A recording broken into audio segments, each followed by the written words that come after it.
ఏ ఊర్లో పుట్టారు, మీ మండలం ఎక్కడండి అయ్యా, మీ జిల్లా ఎక్కడండి అయ్యా, కొంచెం తెలియజేయాలండి అయ్యా.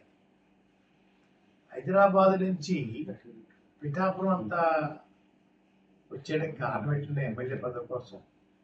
ఈ హైదరాబాద్లో పొడి చేయొచ్చు కదా, పెద్ద మెజార్టీతో మీ ఎమ్మెల్యే అంతా గెలిచారు కదా, మీ పెట్టిన అభ్యర్థులందరూ పెద్ద మెజార్టీతో గెలిచారు కదా, అక్కడ ఎందుకు పొడి చేయలేదు? పిఠాపురం నుంచి పార్టీ వచ్చి చెప్తారు లోకువా, మా జిల్లా వాళ్ళు అంటే లోకువా? హైదరాబాద్ పోటీ చేయొచ్చు కదా. అది ముందు మీ అడ్రస్ చెప్పండి అయ్యా, ఎక్కడ పుట్టారు, ఏ ఊర్లో ఉన్నారు, ప్రస్తుతం ఏ ఊరు ఉంటున్నారు, మీ జిల్లా ఏది, మీ మండలం ఏది చెప్పండి ఒకసారి. ఏమి చెప్పకుండా గాలి వచ్చేస్తారా, రంగు వేసుకు వచ్చేస్తే అందరూ ఓట్లు వేసేయాలా? పవన్ గారు మిమ్మల్ని ఓడించి పంపడం ఖాయం. ఓడించి పంపకపోతే నా పేరు పద్మనాభం కాదు, పద్మనాభరెడ్డిగా మార్చుకుంటాను. మిమ్మల్ని ఓడించి పంపకపోతే పద్మనాభం కాదు, నా పేరు పద్మనాభరెడ్డిగా మార్చుకుంటాను. ఎరువులువా మేము మీకు ఓటేసేయడానికి? మీ సేవకులమా, మీ బానిసలమా మేము ఓటేసేయడానికి? మేము అందరం అమ్ముడు అయిపోయి జాత మీకున్న జబ్బుని మాకు కట్టుకడతారా? మా ప్రజలకి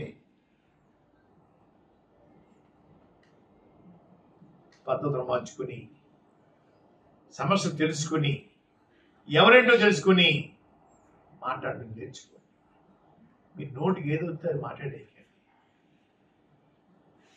అప్పుడు వచ్చి నోరిప్పారు, సంతోషం.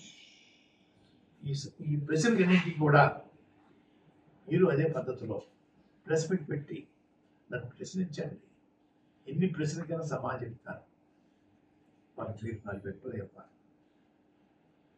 అంతేగాని సభలో మాట్లాడేసి మీకు ఇష్టం వచ్చినట్టు మాట్లాడుతుంటే అర్థమర్థం లేకుండా మాట్లాడటం, వాటికి మేము సమాధానం చెప్పడం కాదు. పవన్ గారు, మీరు కూర్చుని ప్రెస్ మీట్ పెట్టి అన్ని రకాల ప్రశ్నలు వేయండి, అన్ని రకాల ప్రశ్నలు సమాజం.